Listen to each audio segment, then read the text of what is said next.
Sara OBannon, if Sarah's there. You out there, Sara? I could request that you unmute. Hold on, if she is. Well, I'm pretty sure she's going to be on. Sara OBannon. Does anybody see Sara? You do see her. Well, I can't see. Oh, there she is. There we go. There it goes. It wouldn't let me unmute. Oh my gosh. The other one doesn't do the camera. Hey there. How you doing? Technical issues. Hey, thanks for joining us. Thank you for having me. Thank you for asking. Grateful you're here. Grateful for all the posts you've done in the group. I'm grateful for the private messages that you've sent me and just kind of vibing that way with what ER Shred is all about. Where are you calling from? I am in Omaha, Nebraska, all but right. I am a Miami girl by heart. That's where I grew up. Very cool. We got people over in Miami for sure. Omaha, Nebraska, and who shared ER Shred with you? Patricia Maggi Pinto shared it with me. Cool. Yeah, very cool. I was already in with our partner company, but I knew her through that and was helping her with other things. And she goes, you got to check out this group. And she invited me. Oh, very cool. Okay. And what is your passion?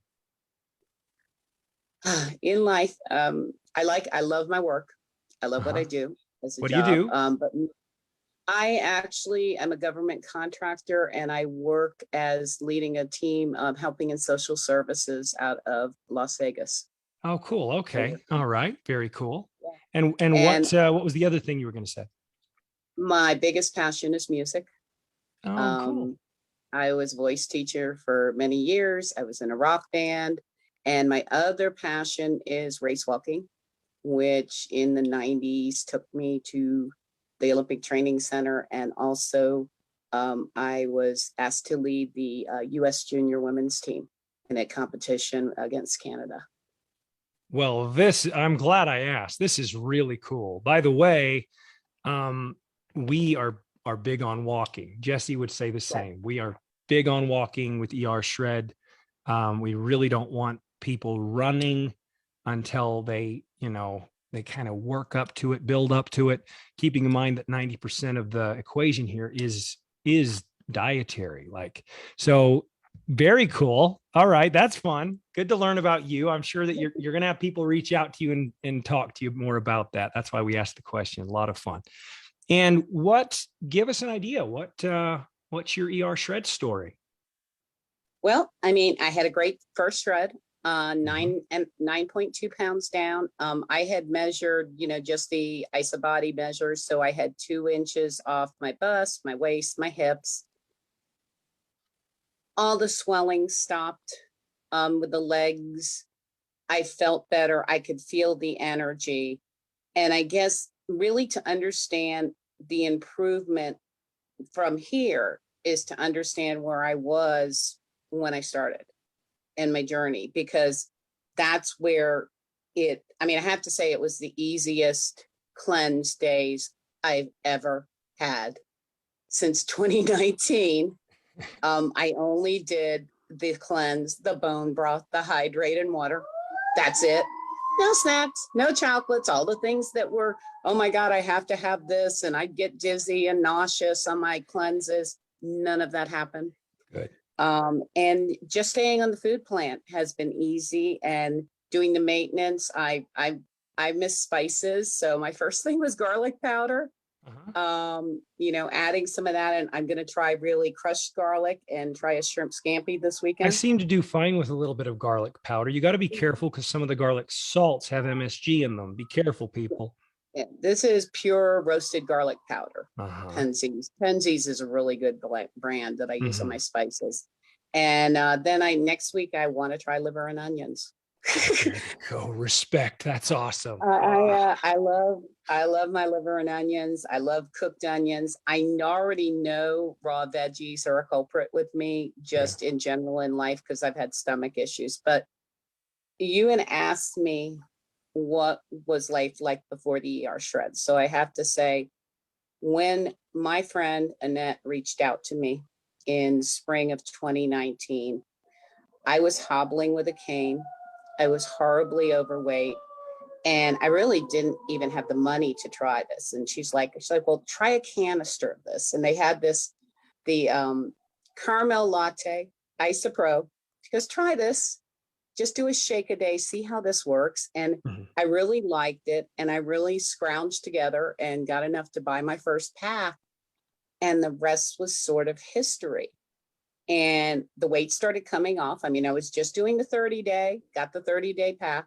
And I was hobbling with a cane, and I was really determined to get free of that. So I started building up to doing a little, I joined a gym and said, how do I strengthen my legs? I started doing water aerobics. And then by the end of the summer, I had already probably taken off 40 or 50 pounds then. I started doing a lap at a time, cane free. I'd walk on the treadmill holding onto the sides. And by mid-fall, I did my first mile without a cane. And the other goal was I wanted to be, you talk today about goals. I wanted to be in 100-pound club. I was laser focused. I'm going to make 100-pound club. Right. I would mention it in my post. In March of 2020, end of March, I hit my 100 pounds. I am honored to be a member of that club, even though other things happened since. I'm still a member of that club. And then things got harder. I wasn't near my goal yet. I lost 100 pounds. I was finding that I was having to cut from 1,400 calories down to 1,200 calories, down to 1,000 to get anything to move on the scale. Yes. I tried some of the other programs. I was frustrated, and I lost about 7 more pounds through October. And then COVID hit in November 2020. And I lost my sense of taste, and I lost my sense of smell, and I couldn't breathe. And I had been doing 4 to 5 miles a day sometimes. I couldn't walk. I was winded going down the hall, and I was back to square one. By the time I hit the doctor in the spring, and he told me I had long haul COVID when he looked at my lungs, I had gained already 70 pounds in those 6 months. Yes. And I was crushed. I have not had a real picture of me live posted since October 2020. I have yet to post one. This is the first time probably some people have seen me since then.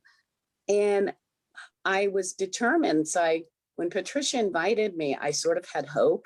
The shake still tasted like cardboard, but I had hope, and I kept watching in the fall. And I finally tried a shake in January, and if it didn't I could totally taste it, but I said, I'm going to be ready for the February shred. Right. And so I still can't exercise like I used to. That's still going to be coming. I have new goals. It's my journey now. I've already hit that big goal. Now it's about my health. I'm amazed at how much this took from me, and I want my life back. I want it back, and ER is giving me it back. So that's sort of my story, and I'm sticking to it. I just want to acknowledge you for your honesty and for that vulnerability. And I know you speak a lot of people's stories. I think you speak to their story, and I think they're ashamed, and they shouldn't be, nor should you have been. No. The picture thing, coming, and, it's not easy. And I'm on camera every day at work. I'm on Zoom calls, but it's sort of the waist up, usually got my hair in a ponytail, and it's still, but they don't know.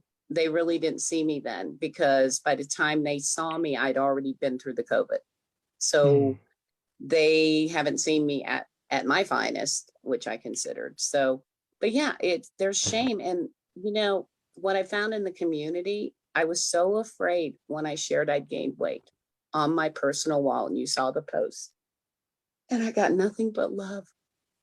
I don't know if you saw the comments, Sean. I got nothing but love from my friends, from everybody. that coming clean, you can do it again. And I guess, I forgot that people love me for me, and not just because I lost 100 pounds or something. But, it was really hard. It was a hard thing to live up to. I felt like I let people down. The pressure, I don't agree with it. The pressure. And that's the unfortunate part. From a marketing point of view, weight loss is very hot, spicy, sizzle. But those are the kinds of things. I think it was you in your post that said, if I gained the weight back, does that mean it didn't really work? Was it you? I think. Yeah, I said that. Phenomenal. And I think we all need to sit with that. I think we need to sit with that, actually, because it's really important that the community is one of the biggest pieces.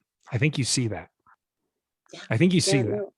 The community was going to be one of the main reasons that people are able to take back control, maintain control. It's a critical factor.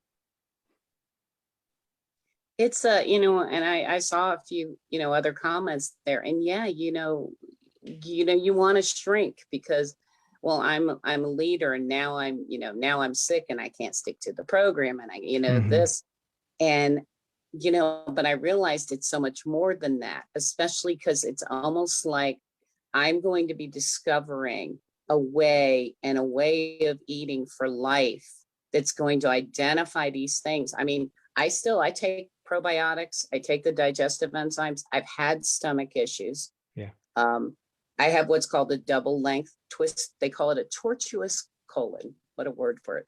But it means it's twisted, and your colon's 6 feet, mine is 12 feet. Okay. So raw vegetables, things like that. I already knew those were culprits, but how do I eat with life when all these diets and stuff tell you, well, you should have salads, you should have this. And carbs, I have low blood sugar. I have diabetes in my family. Carbs it's like instant gain weight. They don't make me feel good. And I'm finally saying, you know what? I need to do what makes me feel good. I don't want to be a heart attack case like my father. I want to live. Yeah. Hey, can I ask you, how did the gut health go? You got me curious.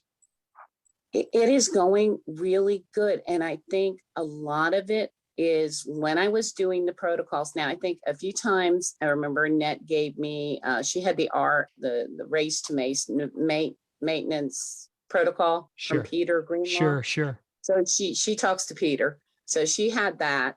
And I was doing the incubation, but I was doing it wrong. Okay. I wasn't doing it long enough. I wasn't using the 100-degree, the little bit warmer water. I'm using cold water. Mm-hmm. So I didn't get all of that until I watched him again on the video. And then I'm like, aha. So I watched all that before I started. And the shakes sit like anything. The butter sits great. The funny thing is, because I'm trying to be budget conscious, I go out and get the grass-fed ground beef. Yeah.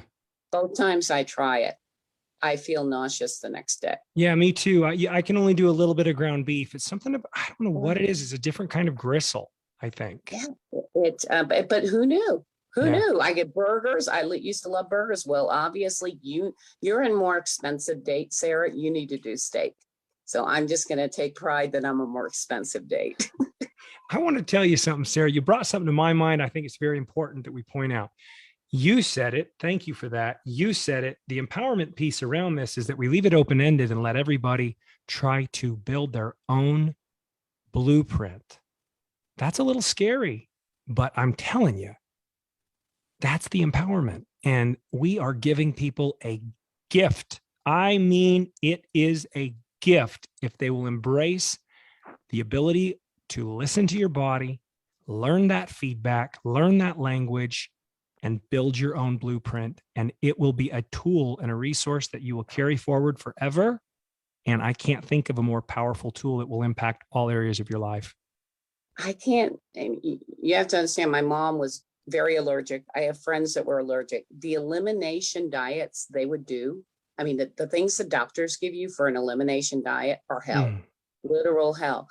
This isn't. I can see where it's going, and I'm like, okay, I can build a food profile that works for me where I don't starve. I mean, nobody should be doing 1,200 calories a day, 1,000. I shouldn't have had to cut down like that. There were days with carbs, I could eat 800 calories and I'd be gaining. Yeah. I mean, insane. And then we have the best nutrition in the world. I still firmly, that is one thing that has stuck for me from 2019. Best nutrition in the world, you know, has helped me so much, has helped my body heal, the leg heal, Sure. everything heal. I got off pain pills. I mean, when I came in 2019, I was on 4 morphine pills a day. Yeah. With Sure. all the healing, all the things my body did, I no longer need it. I mean, and I did go gluten-free from the start. I did know gluten was bad for me. And Yeah. I still know that gluten will not be added back in. Yeah. So Yeah, me neither. I want to congratulate you. I want to encourage everybody to go see your post. If you guys want to go support a real life superhero, go to Sara OBannon's wall and cheer her on her post and let her know what you thought of it. That would be awesome. Hey, Sean. Thank you. So much. Hi, Jesse boy. Sara. You're a special person. Hey, listen, I want to give you something. Can you send me a message? I wanted to tell you now. Can you send me a message? I think I have a couple of things that can really help shed some light for you and maybe help guide you and help with your journey as you continue to explore a little bit. And then a little something else for you too. So send me a message if you can, but thank you so much. I will reach out to you on Messenger after the call. I can't type and hold the phone thing at the same time. Thank you. Whenever you're ready, friends. And thank you. I bow to you. I respect you as an athlete. I'm the one that told you about why do they do pasta dinners? I mean, I remember my first marathon. It's like, why am I doing a pasta dinner before the Disney marathon? Yeah. Kind of silly when you finally figure it all out, right? I know. All right. Thank you guys. Thank you, Jesse.